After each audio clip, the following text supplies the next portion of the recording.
our banter went away immediately. Like, what are we talking about now? Yeah, what are we talking about? So white people crazy, right? Hey, internet. I'm Wes Mandible, and I just got here. Yeah, me too. I'm here. And roll theme song.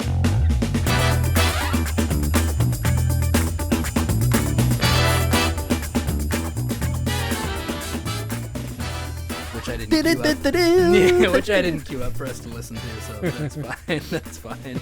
Drew, you made it. I'm here. Yeah. I'm all the way from South Dakota. Yeah. Took the plane and landed yesterday. It was an hour delay, but we did it, and we're here. So you guys flew in? Yeah, we flew in using United Airlines. Oh, I'm sorry. And we went from South Dakota to Denver and then Denver to Portland. Okay. So how long in total was that? What was your... I think it was like total well, we left at 7. I think we had to be at the airport at 7 or 8, but our plane left at 10:30. What's that in dad time?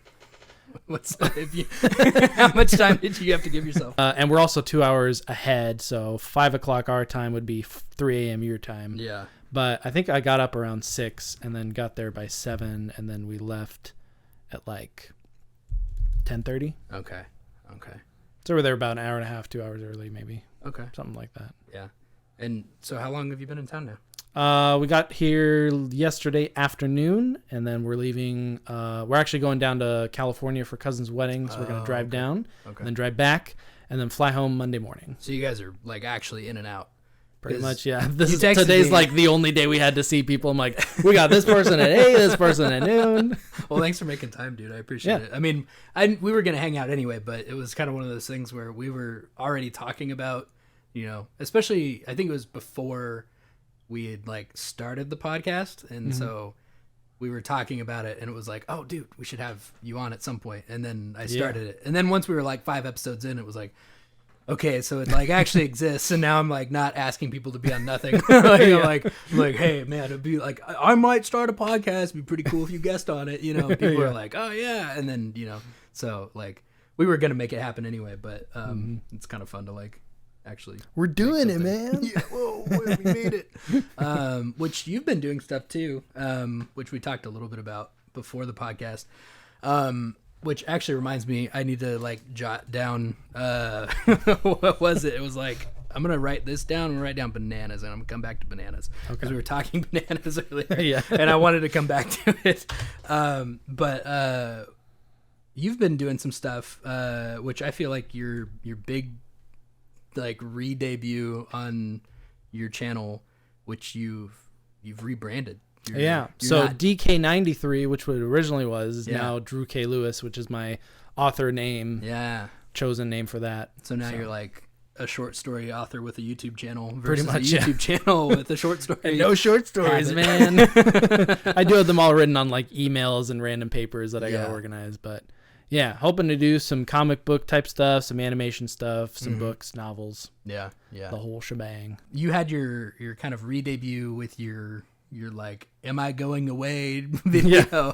And then shortly after you followed that up with your, like, you reacted to like 3 of your old videos. Yeah. So I reacted to my first 3 videos that I ever posted, which was what I called the Assassin's Creed trilogy. Okay. Where it's the Lego Hidden Blades I made. And it was very cringy to watch and react to. I was thinking about it this morning because I think it was the second or third one where it was like you're doing your thanks for watching, but you cut out. Thanks for like, what? Thanks for what? It was like absolutely. I can't believe I ended a video like that. I mean, it was early on in my YouTube career, and I'd only seen like some random YouTube videos like they're taking the hobbits to Isengard, and then like some Markiplier stuff, and I was like, oh, I could do this. And well, I think also didn't it like have a rollout credits like right after? Like, yeah, so right it wasn't after. even done. It got to black. It was like thanks for what, and then it was just like a thanks for watching smiley face. But I thought that video was really good. And then you've also been doing some streaming on YouTube. Yeah, so I'm currently trying to stream. Well, it's going to be changing that. I can talk about that too. But I'm streaming Deep Rock Galactic. Okay. Been doing that a couple episodes. I think 6 episodes now. Just live stream, just playing around. But I think the last one I ran out of things to talk about, so I just ended it early. You're like, well, I think I'm done.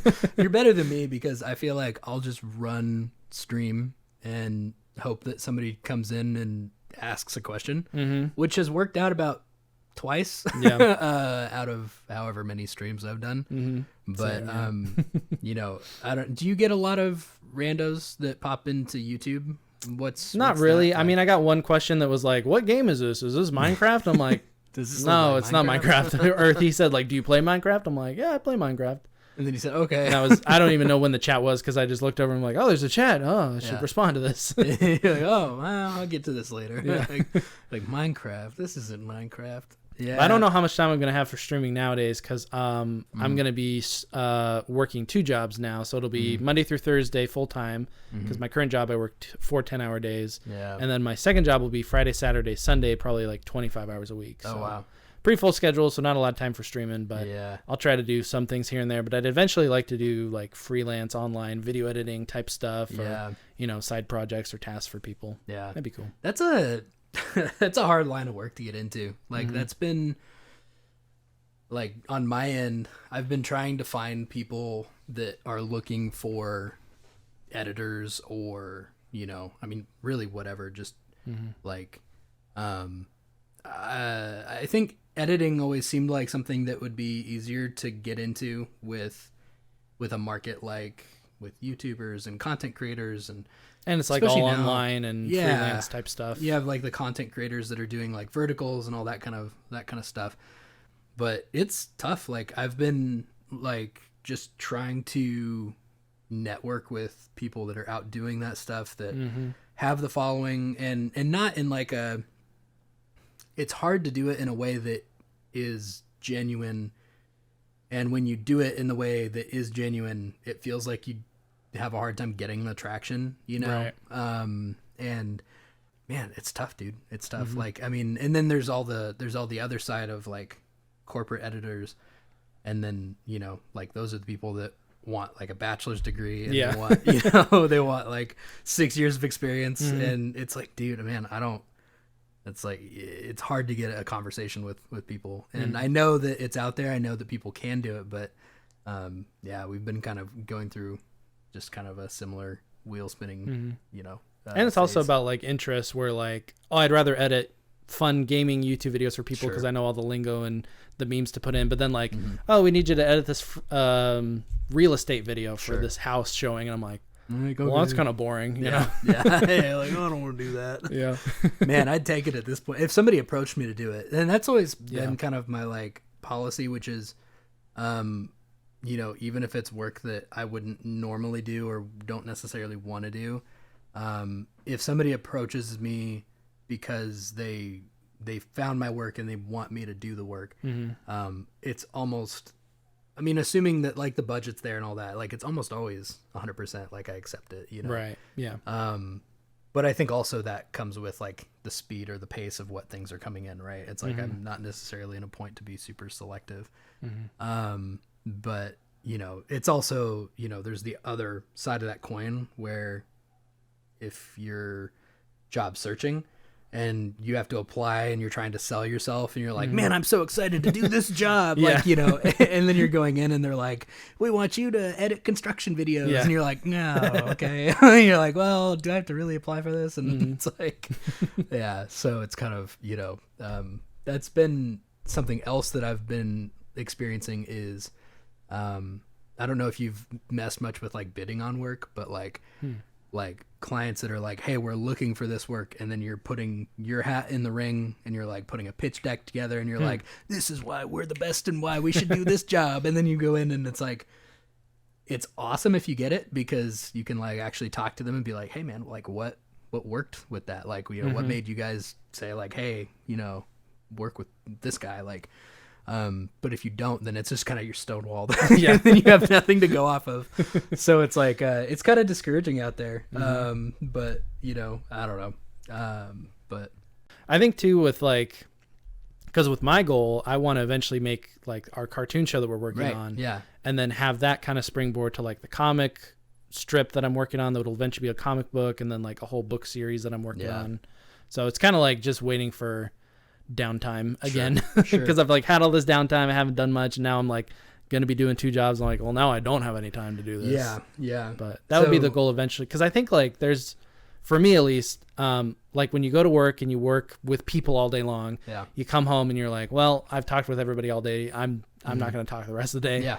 Or for like my perspective, like if I go to a job and I'm editing videos all day or doing animations all day, when I come home, I'm like, well, now I don't want to do those because I've been putting so much effort towards this other person's project and getting paid a little bit, but I'd rather put all of that effort towards my own projects. Right. Because I have like goals with all that I want to get done, or maybe like being able to fund to where I can hire people. And and it feels like that stuff outweighs the monetary value of like the time that you're putting towards doing other things, especially, you know, it's like if you get hired by a firm to do videography or whatever, it's like, yeah, but I want to make movies with my time, you know, outside of, you know, and I totally get that. When I was in sales, like coming home and talking to a camera was the last thing I wanted to do. Like, you know, I mean, I was like, I spent all day talking to people about why they should or maybe shouldn't buy products, you know.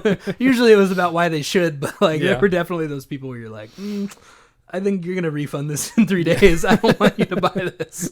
But you know, I think, I don't know, man. It's hard to figure out where to pull that energy from sometimes, because I think a lot of people, especially people that haven't been there and aren't quite doing it, or maybe are so far past the point of doing it, forget or don't know, you know, on either side of that camp, that it's like you only have so much to give out of yourself. And I mean, it's just hard to know, like, you know, like how is the best way to kind of manage all your time. And your energy. It's like you only have so much.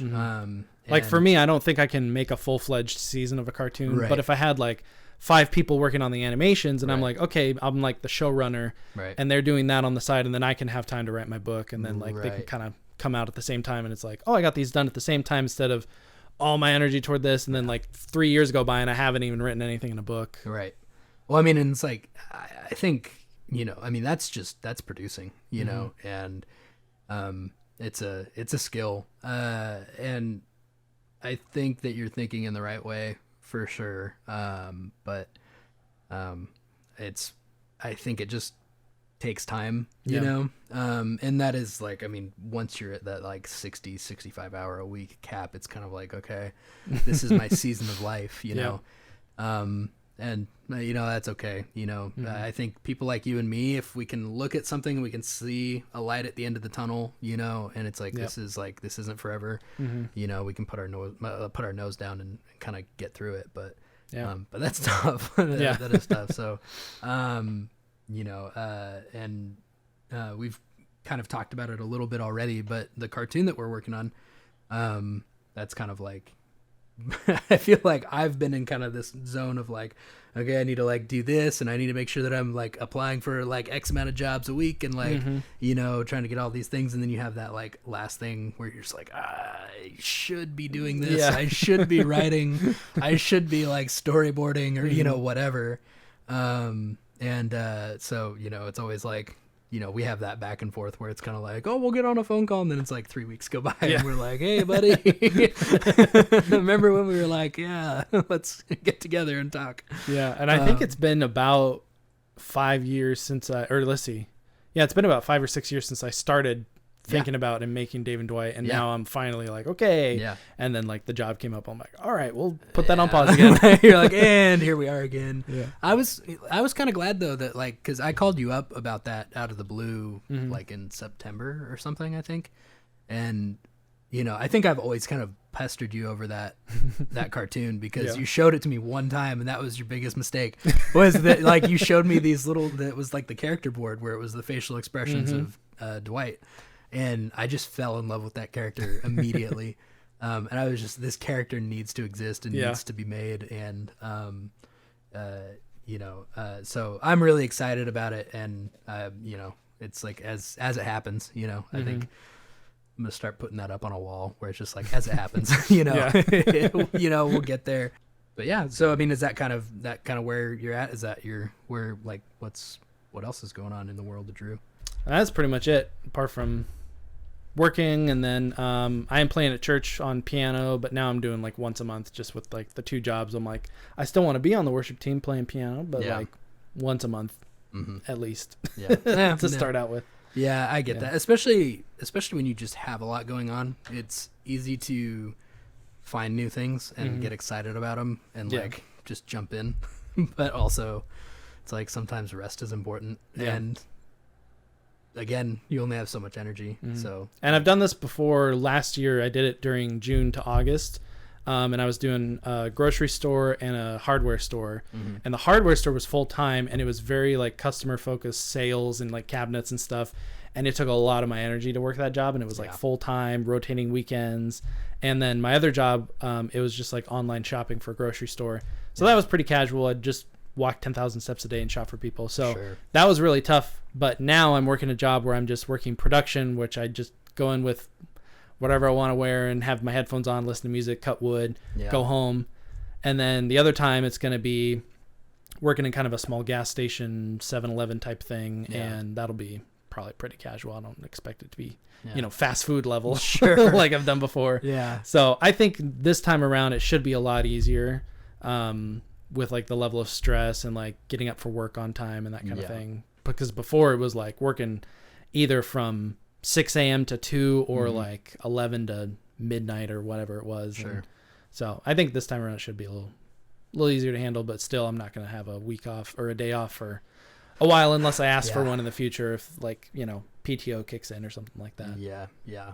I think you're going to get some, especially the gas station or like corner store or whatever, I think you're going to get some characters out of it too. You just have a tendency meet some interesting people. See people, and then you kind of run them through your lens that, just kind of turns them into a, same but different kind of a character, One of my favorite characters that we'd kind of talked about was the burger place character where he's all like hyped up and like amped, and like he's got like one eye that's bigger than the other, and like, so I mean I think that like, corner store, you're just like I think your like creative brain's gonna take over and try to like make the best out of it. So I remember where I was working in fast food, I just had like the normal saying I would say every time. I think I'd say it like 350 times a day. I think we had that many like customers come in between like when I got there and when I left. And I would just have like happy face and put on this attitude, and it was kind of more of like having a good attitude at work, kind of reflecting that, even though that's not what I was feeling at the time, because I'm like, I want to go home, I want to go eat, I hate this, take a break. But I think I found ways to make it fun with like drawing on receipt papers. I have like a lot of story ideas that are just down on receipt papers that I still have. And talking with coworkers and interacting with customers and trying to be like, okay, this person, if they're nice, just ask them how their day is and ask them how they are. And if you see somebody, like if you remember them, try to say hello, welcome back, and that kind of thing. But just kind of having like this work attitude that just kind of kicks in when I get to work. But and then at the other place, I'm just cutting wood, so I don't have to talk to anybody. You're like, as long as I measure it right. As long as is that your prerogative, or do they just like tell you what they need? They're just like, hey. Yeah, I'll basically just go in, and I have 2 machines that I'll work on. One is like cutting woods into blocks, and the other one is taking those blocks and cutting them into smaller slab pieces for like frames for the bee boxes. And so I'll kind of just go in. I don't need a lot of direction when I go in. At first it's kind of like, oh, you're going to be in this position because we've stopped making these pieces of wood or whatever, so now you'll be over here working with this person, but they'll tell you all what to do. And then when I come the next day, I'll usually talk with that person again, make sure I'm doing the same thing. But nowadays I just go in and I know where to go. Do your thing. You say bee boxes? So you guys, I make boxes for bees. Oh, that's cool. So what's the what's your general like weather over there? Like, is it good bee climate most of the year? Yeah, I'd say so. It's kind of a weird, I don't know how much I can say about this, but there's been like a honey crisis, and that's kind of caused our business to kind of relook at things and kind of be like, well, people aren't buying our boxes as much, so now we have to try to figure out what to do with this kind of crisis thing that's going on with bees or honey or something. We're going to have to make doors. And not cabinets. But thankfully I still have a job. That's a big plus. But for the climates in South Dakota, specifically like Sioux Falls, it's more like kind of like Oregon, where like during the spring and the summer, there's like, 70-degree weather. It's sunny outside. Although Sioux Falls or South Dakota gets way less rain. Okay. So that's nice. A lot more sunshine. Even when it like snows a bunch, there's like a lot of sun out. But once like winter kicks in, it is like, could be anything from like 3 to 5 inches to a foot of snow, -46 with wind chill, Yeah. Pretty crazy stuff. I think that's why people generally leave and they don't go to. But it is pretty cheap now. Yeah. A lot of places you can live in. Yeah. But it is, so it's funny that you bring up bee boxes, because I was doing business with this earlier in the week. So about a month ago, there was a wasp that like got through our window, like I don't know how. I mean, it was just, and I had to have this battle with an off-season wasp in my bedroom, and then I'm just like, it happened on stream. It was like, or not on stream, but it was like before I was like, it like made me late by like an hour or something. Yeah. So like the whole story is like on stream. It was about a month and a half ago, maybe 2 months ago, and I got to thinking about him again, because I just have a disdain for wasps. And I hate bees. I'm terrified of bees. I think honeybees are cool, and I think bumblebees are kind of cute. They're kind of like, oh, I'm stupid. Even bumblebees, I'm like, no thanks. You still have a stinger. Yeah, it is true though. But it's like, but they're kind of like a wholesome, dumb kind of, they're like, yeah. And honeybees are generally like, I'm just looking for a flower, and it's like, oh, have fun, So like, I'm nice to those. But when I see a wasp, I have bad memories. When I was a kid, like there was like a wasp that crawled into like my shirt, and I just thought I was itchy, so I like, and then it was like, and it was like, and I have terrible memories of wasps ever since. And so anyway, I don't even know why I got onto it. Maybe there was a wasp or something that like buzzed my face, and I was like, but so I went into this like whole thing where I was looking up like, like, are these guys like pollinators, or like, do they just suck? Like, are they like mosquitoes, or they just gotta give people malaria? They're like, oh, sorry, did I do that? That's my job. Yeah. And turns out that they're not efficient pollinators. They kind of do. Also, I don't think I always had it in my mind that like honeybees were like, oh, I need to pollinate this flower. They're not actually doing that. They're just picking up pollen when they go, because they want to make honey. Yeah. But they go to get the stuff from the flower, and then they accidentally like take it with them, but they're fuzzy, so it's like they take a lot with them and they pollinate the flowers. So they're cool unintentionally, but I'm willing to overlook that, because wasps are not fuzzy and they don't carry pollen. Yeah. So they're like, they kind of carry them. And I was like, can we just eradicate wasps? Like, what would the consequences be? Because surely it wouldn't be that bad. I found out there is one breed of wasp. This is not a wasp or bee podcast, by the way. Yeah. There's one breed of wasp. We're now a bee podcast. We're now making bee content for you. They will pollinate figs. You'll never guess what they're called. They're called the fig wasp. Whoa. Yeah. Crazy. Nail biter there. And I wonder what it means. And there's I don't even remember what it was, but it's like there's a type of fig that they pollinate that like that would go away. So I just want to pose the question: we could lose figs, right? Yes. we can lose would that figs be over bad? Like, I think, and like I was like, what do figs make for us? Not enough. Because here's the deal. You know who eats them? Some people eat them, and I'll allow that. Fig bars are cool. Yeah, but I was like, it really boils down to like fig Newtons. I think I can make that trade. I can make that trade for wasps to go away. Like, like if you said like, oh, it'll take away raisins from cookies, I'm like, no problem there. Man, yeah, exactly. And it's like, oh, I think I can live with this. Yeah. Like, I think I could start buying like strawberry Newtons instead. Like I could make that switch. Yeah, apple Newtons, those would be good. Yeah, those would be fine. See, it's perfect. Like, and that there's other hornets that would still exist and suck, but you know what? I think we start with the wasp, and we just move on. Yep. Like, cut the figs. So that's what I say. That's what I say. Our slogan: cut the figs. Yeah, good. This is a fig-free zone. we don't endorse figs nor wasps on this podcast. This podcast is sponsored by Figs. Yeah. Well, there goes my Fig Newton Nabisco sponsorship. But it was a good while it lasted. So anyway, yeah, that's all I really had. You brought up bees, so I was like, oh wait, I can insert this. As some people say, let me segue. Yeah. Yeah. So, Did I say future with robots? Yeah, I was thinking about this. So I was like, I wasn't gonna go there if there was no way to bring it up. But you looked at my notes upside down. So, I'm like, wait a minute. You're one of those weirdos that can read upside down? Yeah. Where did you practice that? Just I was homeschooled. ADHD and boredom, I guess. See, I have both of those, and I can't read upside down. Yeah. Bananas. I still can't remember what we were talking about that was like, we need to like, I made us stop talking about it and then I didn't write it down, but it was something about bananas probably. We were talking about cloning bananas. Cloning bananas. Yeah. So you know how in Star Wars where you have Jango Fett and Jango Fett is the clone father because he had all the clones, right? And he's got Boba Fett on the side as like a side hustle type of thing. So yeah. That's the same, I think.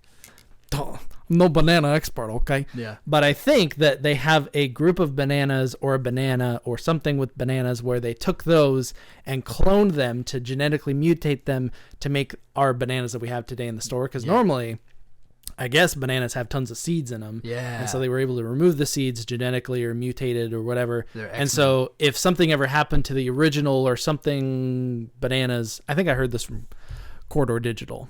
I don't watch them all the time. Don't get me wrong. But I think they were saying like if you got rid of the original bananas that the clones were based on, then it would ruin all of the bananas for all the stores. And you'd have to remake the whole thing. And the tarantulas wouldn't want to get in the crates anymore and terrorize the store workers. Oh, there's a fuzzy glove in here. Nope, that's not a glove. Who dropped this? Oh.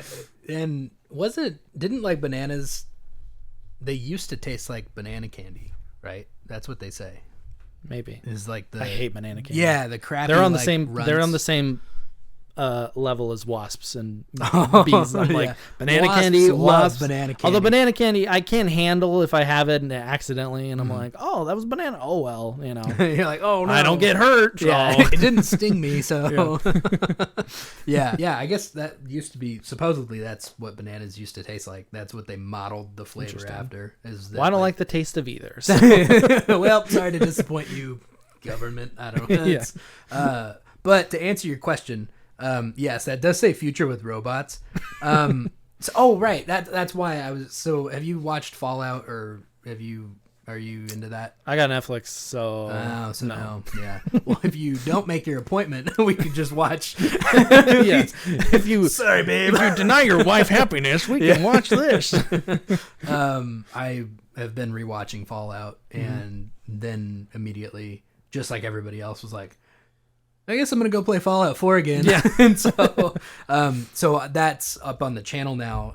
The first episode of that. So the idea was that it's like, okay, I'll watch an episode and then I'll play an episode, and then we'll like talk about the show in each episode with spoilers, and then because that's why people are playing Fortnite. That's why people are playing Fortnite. That's why people are playing Fortnite anyway, so they can talk about Fallout.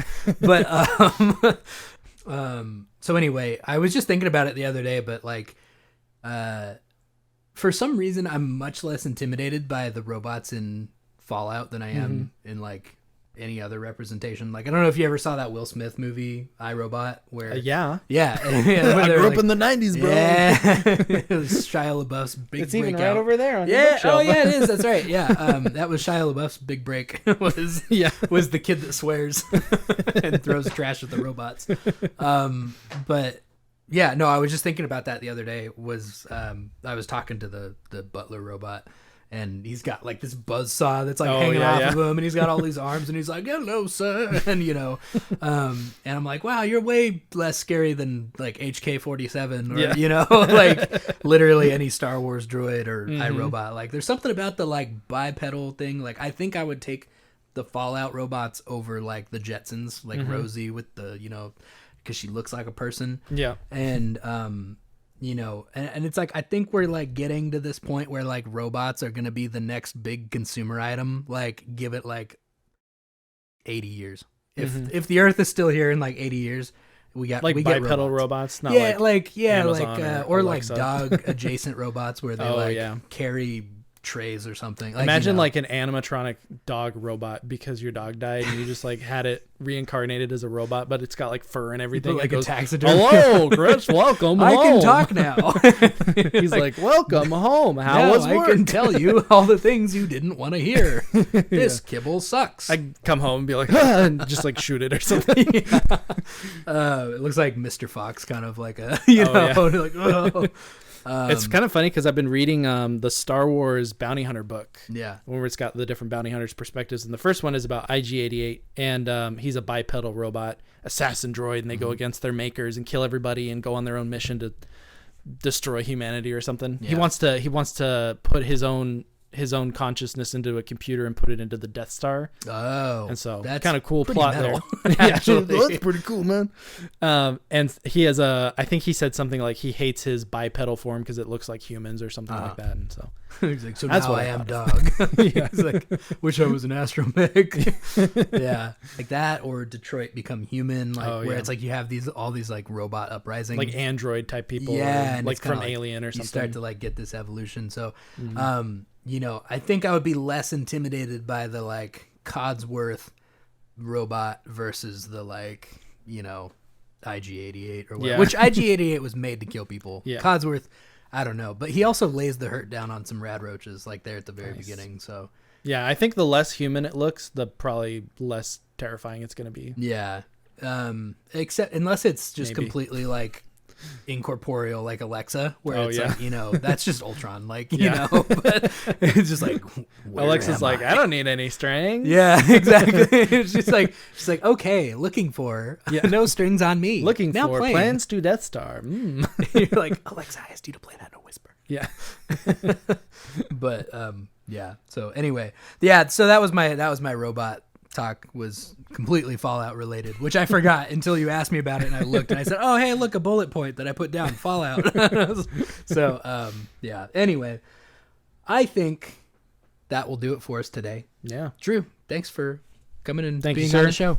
It's good. Yeah, it's good. I won't be here in person next time, but yeah, you know. Yeah, well we'll like zoom you in for another one sometime. Be in the interwebs. Yeah, and we'll see your office. Yeah, get an office view. Yeah, we'll make you turn the camera around. Yeah, so you can. I tried to convince my wife to move her office into mine so that we could like make room in the bedroom for either like a baby or more room, or put the futon in there. Yeah. But she was like, I don't know, you got a lot of posters on your wall. I'm like, oh, they look pretty cool. But like, I like none my of them posters. match. None of them are color coordinated. I'm like, there's blue here and here and here. There's blue all over this room. What do you mean color coordinated? This is a visual motif. Yeah. You're like, you know what? You're just jealous of my man cave. Yeah. And I'm like, I've got Joker on one side and Pikachu on the other and everything in between. Yeah, she might have a point. Yeah. But yeah, nice. Hey, make sure you check out my friend Drew K. Lewis on YouTube. Not DK93 anymore, thanks to a stellar rebrand. I think my username is at DK93. Well, then go follow that if you want to. And you might have. Do you have any other socials like Instagram or anything that you want to share? Yeah, Instagram is the same. Facebook, it's the same name. All that jazz. Might have different usernames. But we'll link it in the description too. And sweet. Yeah, we'll make sure that everybody. They all got the same picture. It's just a goofy drawing I did of myself. So you'll see the resemblance. You'll be like, oh, that's him. Nice. Awesome. Thanks everybody for tuning in. And especially on the topic of bananas, if we got anything wrong, don't take it too personal. We just got here. All right.